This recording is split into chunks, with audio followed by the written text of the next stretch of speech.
strategic location, fast economic growth, young demography, and a politically stable environment make Southeast Asia an important region.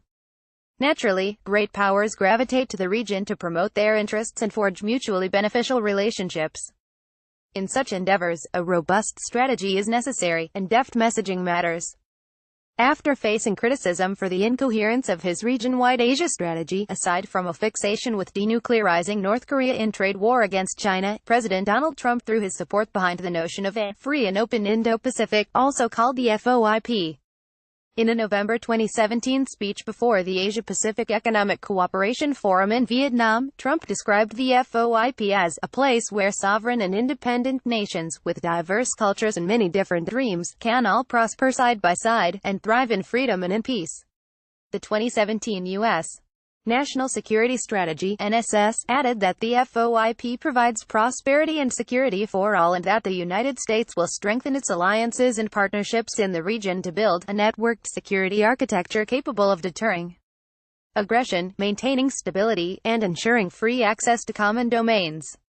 Rolled out during Trump's Asia tour late last year, FOIP represents Trump's answer for an Asia strategy that regional states had been looking for from Washington. However, for the strategy to work, 7 key issues must be closely considered. First, the United States and its partners should exert efforts to dispel perceptions that FOIP is a tool to contain or compete with China. This aspect took on greater importance after the release of the NSS and the subsequent 2018 National Defense Strategy, which highlighted major power competition as a primary security concern for the United States. If these two documents are meant to serve as doctrinal anchors for FOIP, then China and the region have reason to be concerned. The United States must recognize the complexity that China presents for Southeast Asia. While the region welcomes FOIP as an opportunity to build maritime and air defense capacities and to push back against China's expansive claims and activities, China has at the same time become the region's largest trade partner and tourism source, and is a major investor, a donor, and infrastructure partner. FOIP should, in no way, compel Southeast Asian states to choose between the United States or China, as the NSS seems to suggest when it says, a geopolitical competition between free and repressive visions of world order is taking place in the Indo-Pacific region. The last thing Southeast Asian states would want is to get tangled in a major power rivalry that, gone awry, could turn their homes into a battleground. Furthermore, painting the values of the democratic Quad, FOIP's linchpin, in stark opposition to China is an unhealthy portrayal, and may not resonate well in a region that runs the gamut from socialist and junta-led states to single and multi-party democracies. Second, to allay Chinese suspicions of being the direct object or target of FOIP, Southeast Asia would welcome an opportunity for FOIP to engage China, instead of excluding it. FOIP can provide a platform to impress upon China the significance of navigational and overflight freedoms and observance of fair and reciprocal trade rules. However, one must note that FOIP's ensuring free access to common domains rests on a U.S. interpretation of such freedoms. The United States and China have long been at odds on whether military activities are permissible within a coastal state's exclusive economic zone absent its consent. The idea that participation in FOIP inadvertently endorses the U.S. position on the matter could be a gnawing concern for Southeast Asia. In fact, even among the Quad powers, India's view of navigational freedoms converges more with that of China than with the United States. Third, the United States should highlight cooperation not only with major powers and Quad members Japan, Australia, and India, but also with Southeast Asia. The region welcomes positive steps towards this, particularly when the NSS underscored that regional organizations such as ASEAN and APEC remain centerpieces of the Indo-Pacific's regional architecture and platforms for promoting an order based on freedom. For FOIP to get better traction, it has to have a shared and inclusive ownership.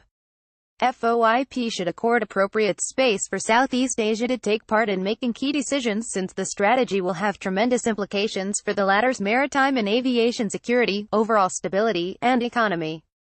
It will be ill-advised for major powers to craft and impose a strategy without regard for countries that will be directly affected by it. Fourth, Southeast Asia desires recognition on its merits and not merely its value as a bargaining chip in great power negotiations. The region welcomes improvements in U.S.-China relations and recognizes the myriad domains in which their mutual cooperation can bring benefits for the larger community of nations. However, Southeast Asia would be concerned if such cooperation were to be premised on a quid pro quo adversely affecting Southeast Asian interests. For instance, China offering cooperation with the United States on North Korea issues in exchange for allowing Beijing a freer hand in the South China Sea would be unacceptable. Reassurances to dispel such concerns are important. Fifth, FOIP could augment existing security structures in the region. In order for this to be feasible, the United States would need to be consistent in upholding its treaty commitments and avoid double standards, a sticking point often raised by critics in the Philippines. At a time when concerned partners are raising questions about the U.S. commitment to its post-war security alliances, it will be helpful if FOIP could reinforce U.S. resolve in unambiguously supporting them. Involving other key partners to support security structures would also be helpful. Furthermore, the ability of the alliance to evolve to address new forms of threats, including such non-traditional threats as natural disasters or terrorism, will also allow it to distance itself from its Cold War origins to confront the myriad challenges of the 21st century. Sixth, the United States and its partners should address concerns about the long-term sustainability of FOIP, given U.S. domestic political distractions and possible reversals under a new president. Dispensing with rhetoric critical of past similar U.S. initiatives, such as the Asia-Pacific Rebalanced, would impress upon regional states that FOIP is not a complete break from the past, but instead builds on what was been accomplished before with the hope of improving it. Fear of U.S. abandonment or retrenchment with shifting political tides will dampen regional enthusiasm towards U.S.-led strategies that could alienate partners from China. Lastly, Southeast Asia would welcome a FOIP that is comprehensive and not simply security-oriented. A military-focused pivot must metamorphose to a more comprehensive rebalance, including regionally popular measures like the Trans-Pacific Partnership, before garnering regional appeal. This case is instructive for the United States. Southeast Asia is a vibrant place for investments, open to both private and state capital. Southeast Asia is eager to attract enough private capital for the large-scale, long-term infrastructure projects necessary to sustain its promising growth. Within the region, there are only a few countries able to finance and deliver turnkey projects, namely China, Japan and Korea.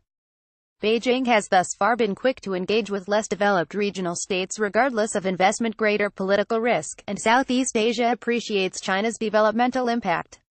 If the United States can marshal its enormous pool of private equity and pension funds, it can better participate in the region's booming infrastructure market. To this end, Southeast Asia welcomes the NSS announcement that the United States will modernize its development finance tools so that U.S. companies have incentives to capitalize on opportunities in developing countries. In addition, the U.S. government must not be an obstacle to U.S. companies that want to conduct business in the developing world. It is still too early to forecast how the FOIP will fare. If it only serves as another facet of major power rivalry, the United States will have to overcome China's advantages in geographic distance, economic wherewithal, and policy continuity. If it serves as a strategy to cultivate agreed-upon norms and principles applied to all parties, big or small, then it may enjoy greater support. Whichever case, the aforementioned issues merit careful consideration while they can have the greatest impact. This article was published at CSIS.